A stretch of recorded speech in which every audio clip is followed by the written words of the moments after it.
Hello friends, मैं खुशबू यादव स्वागत करती हूँ अपने इस ऑनलाइन प्लेटफॉर्म पर। पिछले क्लास में मैं आप लोग को एक्सरसाइज 1.1 का पूरा क्वेश्चन बता चुकी थी। आज हम लोग प्रश्नावली 2 का देखेंगे, जो हमारा है बहुपद। बहुपद के बारे में आज हम लोग पढ़ेंगे, बहुपद क्या होता है। ठीक है, आइए देखते हैं।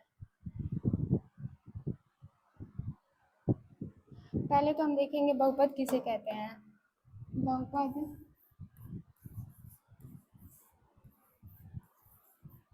बहुपद क्या होता है? बहुपद उसे चर और अचर संख्याओं के समुच्चय को हम बहुपद कहते हैं। इसमें पहले हम देखेंगे कि चर क्या होता है और अचर क्या होता है। इसको दो पार्ट में बांटा गया है। पहला है चर और दूसरा है अचर।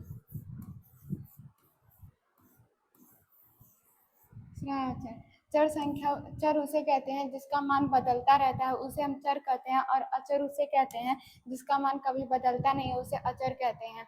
जैसे कि चर में आ जाएगा, जैसे हम ले लेंगे ए, बी, सी, एक्स, वाई, जेड।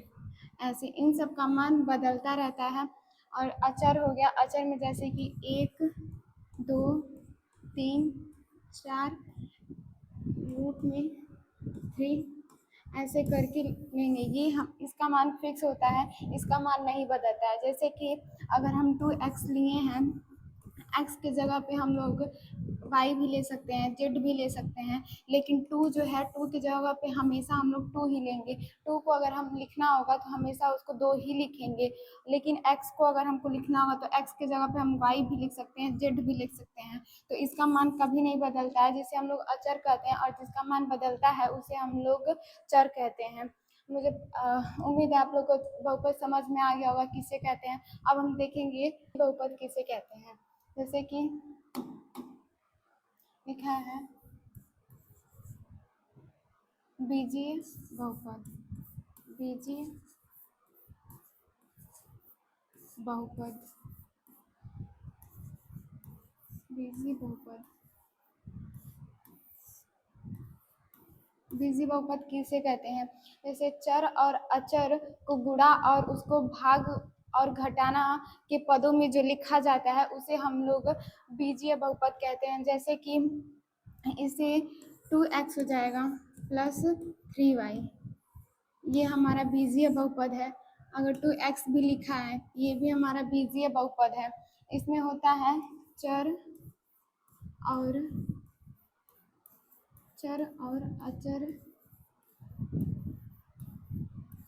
अचर को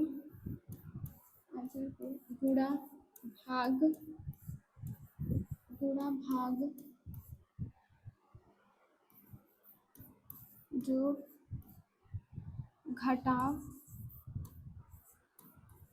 घटाना के पदों में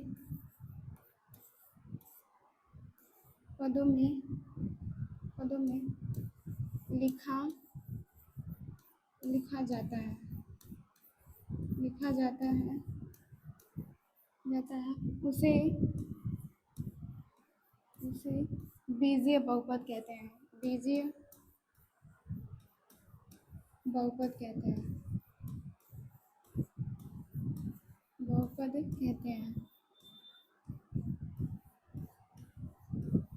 बीजीय बहुपद उसे कहते हैं जैसे कि जो गुणा में, भाग में और जोड़ और घटाव के रूप में, घटाना के रूप में लिखा जाता है, उसे हम लोग बीजीय बहुपद कहते हैं। अब हम लोग देखेंगे हम कैसे जानेंगे कि इसे हम लोग बहुपद कहेंगे, उसे हम लोग देखते हैं। जैसे कि हम बहुपद को कैसे पहचानेंगे, उसे हम बहुपद कहेंगे। जैसे कि बहुपद लिखा हुआ है,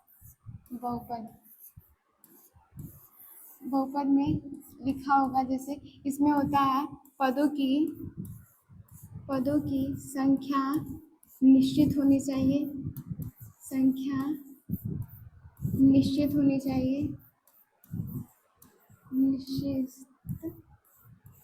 चाहिए।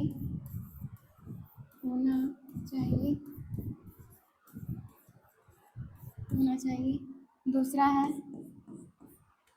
इसमें चर राशि का घातांक धनात्मक पूर्णांक होना चाहिए, धनात्मक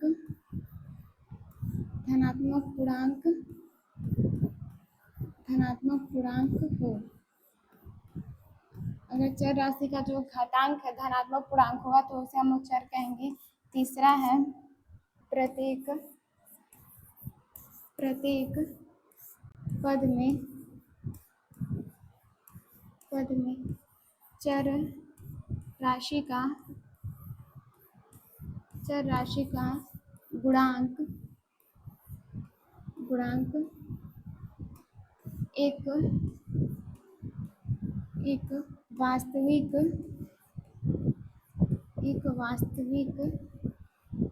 वास्तविक संख्या होना चाहिए हो। हम कैसे जानेंगे कि बहुपद है? बहुपद में अगर पता करने के लिए हम देखेंगे पदों की संख्या निश्चित होती है, उसमें जो पद का मान दिया होगा वह निश्चित होगा तो उसे हम बहुपद कह सकते हैं। चर राशि का घातांक धनात्मक पूर्णांक हो। और तीसरा है प्रत्येक पद में चर राशि का गुणांक एक वास्तविक संख्या हो। अगर कोई बहुपद दिया हुआ, अगर ये तीन बातों को अगर वो उस पर अप्लाई होता है तो उसे हम लोग बहुपद कहेंगे। जैसे कि लिखा है, जैसे कि यहाँ पे लिखा हुआ है 2x + 3y + 2, यहाँ पे लिखा हुआ है। तो यहाँ पे हम लोग देखेंगे जो हमारा पद है, पहले तो जितने पद है ये पद निश्चित है तो हमारा पहला कंडीशन है कि पदों की संख्या निश्चित होनी चाहिए। इसमें जितने पद है वो निश्चित पद हैं। दूसरा है चर राशि का घातांक धनात्मक पूर्णांक होना चाहिए, मतलब कि इसका जो ये चर दिया हुआ है इसका जो घात है वो धनात्मक पूर्णांक होना चाहिए। पूर्णांक उसे कहते हैं जो जीरो की दोनों साइड चलता है, एक और धनात्मक चलता है और दूसरी ओर ऋणात्मक चलता है, तो उसमें हमें धनात्मक लेना है। जैसे कि अगर x है तो इसके ऊपर 1 हो, 2 हो, 3 हो, जो धनात्मक पूर्णांक होता है, जैसे कि 0 हो गया, 1, 2, 3, ऐसे करके अगर जितना भी दिया होगा उसे हम लोग धनात्मक पूर्णांक कहेंगे।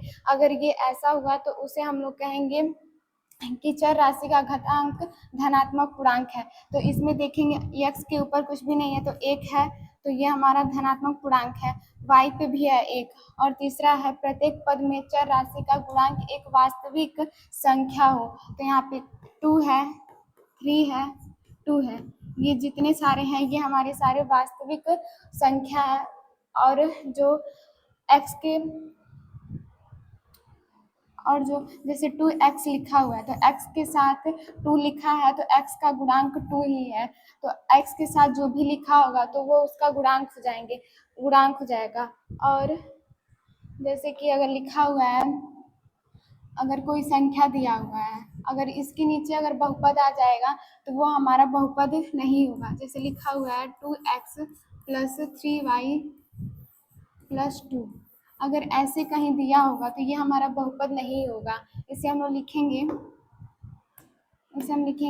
यह बहुपद नहीं है, यह बहुपद नहीं है, ये बहुपद नहीं है। अगर कहीं ऐसे भी अगर लिखा होगा, जैसे कि कहीं ऐसे लिखा है 2x + 3y लिखा हुआ है, जैसे 2x और x के पावर 1/2 लिखा हुआ है + 3y + 2, अगर ऐसे भी कहीं अगर लिखा होगा तो x के ऊपर जो पावर इसका लगाया है, तो हम क्या बताए थे, जो पावर होता है अगर धनात्मक पूर्णांक दिया होगा तो वही बहुपद होगा। लेकिन यहाँ पे यह पूर्ण संख्या में नहीं है तो ये भी हमारा बहुपद नहीं होगा। यह भी बहुपद नहीं है।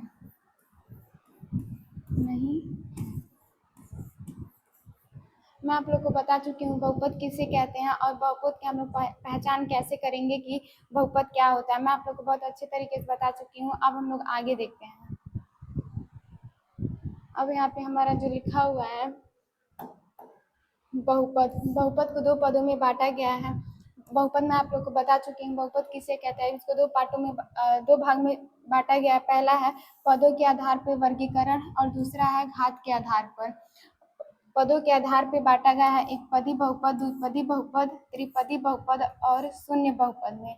और घात के आधार पर बांटा गया है रैखिक बहुपद, द्विघात बहुपद, त्रिघात बहुपद, चतुर्घात बहुपद। अब हम लोग देखेंगे एक पदी बहुपद किसे कहते हैं। जैसे यहाँ पे लिखा हुआ है चर, जो मैं आप लोग को बता चुकी हूँ। चर उसे कहते हैं जिसका मान बदलता रहता है, उसे हम लोग चर कहते हैं। यहाँ पे लिखा हुआ भी है जिसका मान बदलता रहता है उसे हम लोग चर कहते हैं। जैसे उदाहरण में दिया हुआ एक्स वाई जेड है, ऐसे करके दिया हुआ है, यह होता है चर। और अचर उसे कहते हैं जिसका मान निश्चित होता है, जिसका मान बदलता नहीं है, उसे हम लोग अचर कहते हैं। जैसे लिखा हुआ 1 2 3 4 ऐसे करके। बहुपद किसे कहते हैं। बहुपद चर और अचर संख्याओं के समुच्चय को हम लोग बहुपद कहते हैं। और अब आ गया हमारा एक पदी बहुपद। एक पदी बहुपद किसे कहेंगे। ऐसे बहुपद जिसमें केवल एक पद हो उसे एक पदी बहुपद कहते हैं। मतलब एक पदी बहुपद में केवल एक पद होता है, उसे हम लोग एक पदी बहुपद कहते हैं। जैसे कि उदाहरण में यहाँ पे हो जाएगा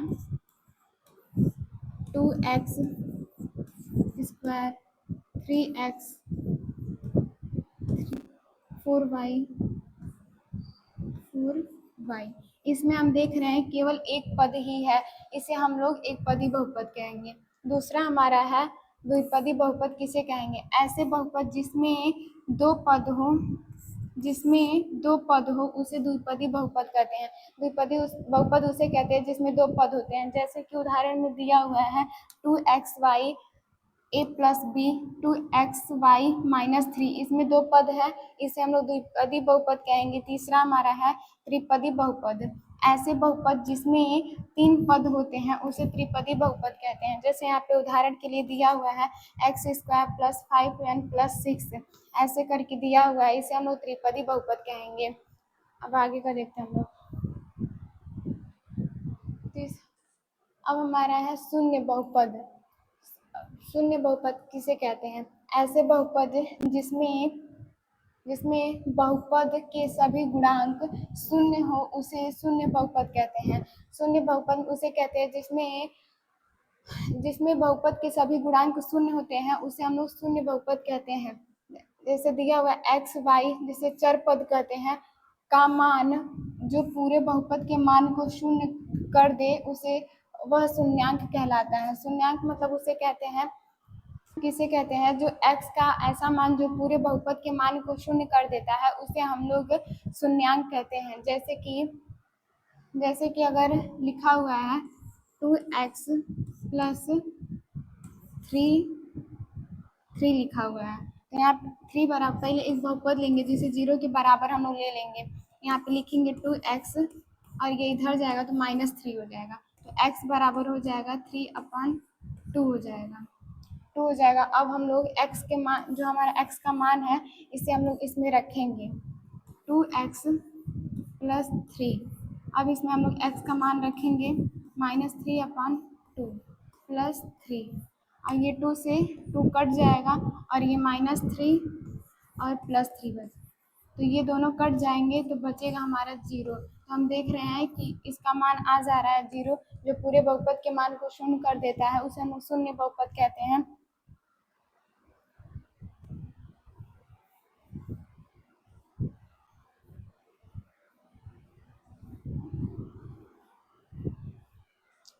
जैसे उदाहरण के लिए दिया हुआ है गुणांक बहुपद किसे कहते हैं। चर पद के साथ गुणा के रूप में लिखे गए पद को गुणांक कहते हैं।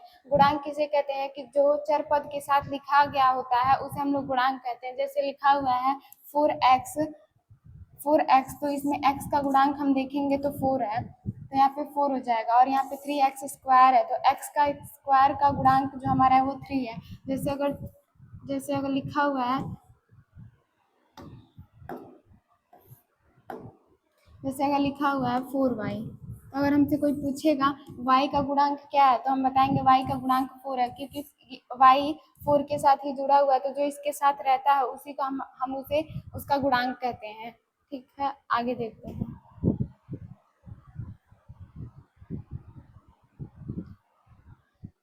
मैं आप लोग को पदों के आधार पर बता चुकी थी। अब हम लोग देखेंगे घात के आधार पर। घात के आधार पर बहुपद का विभाजन। पहला है रैखिक बहुपद। एक घात वाले बहुपद को रैखिक बहुपद कहते हैं, जिसमें केवल एक घात लगे होते हैं। जैसे कि इसमें लिखा हुआ है 4x 3 - 3y + 5। इसमें जो x का घात है वह केवल एक ही है, तो इसे हम लोग रैखिक बहुपद कहेंगे। दूसरा हमारा है द्विघात बहुपद। जिसपे दो घात लगे होते हैं उसे हम लोग द्विघात बहुपद कहते हैं। जैसे कि दो घात वाले बहुपद को द्विघात बहुपद कहते हैं। इसमें देखेंगे, इस पे x पे दो का पावर लगा हुआ है, तो x पे दो घात लगा हुआ है, उसे हम लोग द्विघात बहुपद कहेंगे। त्रिघात बहुपद किसे कहेंगे? तीन घात वाले बहुपद को त्रिघात बहुपद कहेंगे। मतलब इसमें तीन घात लगे होंगे, उसे हम लोग त्रिघात बहुपद कहेंगे। जैसे एग्जाम्पल में दिया हुआ है, चौथा चतुर्घात बहुपद। चार घात वाले बहुपद को चतुर्घात कहेंगे। इसमें चार घात लगे होंगे, उसे हम लोग चतुर्घात कहेंगे। अब हम आगे देखते हैं। अब हमारा है x के साथ जो जुड़ा हुआ होता है,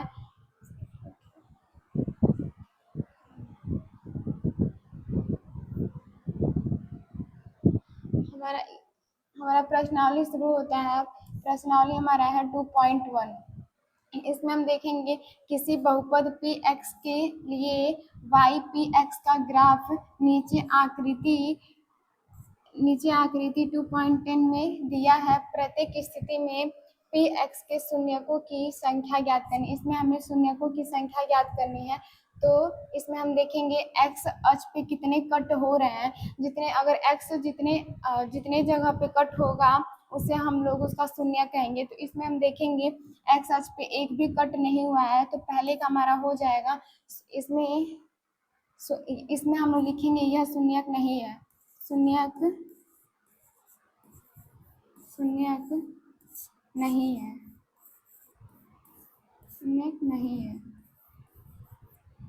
दूसरा में हम देखेंगे x पे कहाँ कटा, तो देखेंगे x पे यहाँ पे कट हुआ है एक जगह, तो इसका शून्यक एक हो जाएगा। तो हम लिखेंगे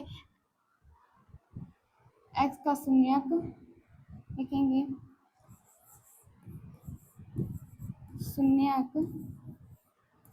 शून्यक 2 है। इसमें हम देखेंगे x पे कहाँ कटा, x अक्ष पे कहाँ कट हुआ है, तो एक देखेंगे यहाँ पे कट हुआ है, एक यहाँ पे और एक यहाँ पे। तो इसमें तीन जगह पे कट हुआ है, तो इसका शून्यक 3 हो जाएगा। शून्यक 3 है। इसका हो जाएगा शून्यक 3 है। ऐसे हम लोग चौथा देखेंगे। चौथे में देखेंगे x अक्ष पे कितने बार कट हुआ है, एक यहाँ पे कट हुआ और एक यहाँ पे देखेंगे 2 बार कट हुआ है, तो इसका शून्यक हो जाएगा शून्यक 2 हो जाएगा। शून्यक 2 है। और इसका देखेंगे पांचवें का, यहाँ पे कितनी बार कट हुआ है x अक्ष में, एक यहाँ पे, एक यहाँ पे और यहाँ पे और यहाँ पे। तो हम देखेंगे यहाँ पे 4 जगह पे कट हुआ है, तो इसका शून्यक 4 हो जाएगा। शून्यक 4 है। और छठवां देखेंगे कि इसमें कितने बार कट हुआ है, तो एक यहाँ पे कट हुआ है, एक यहाँ पे और एक यहाँ पे। यहाँ पे 3 जगह पे कट हुआ है, तो इसका शून्यक 3 हो जाएगा। शून्यक 3 है।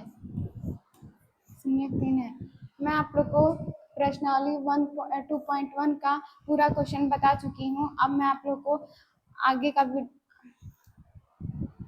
मैं आप लोग को प्रश्नावली 2.1 बहुत अच्छे तरीके से बता चुकी हूँ। अब हम लोग मिलते हैं अगली वीडियो में। ठीक है, थैंक यू।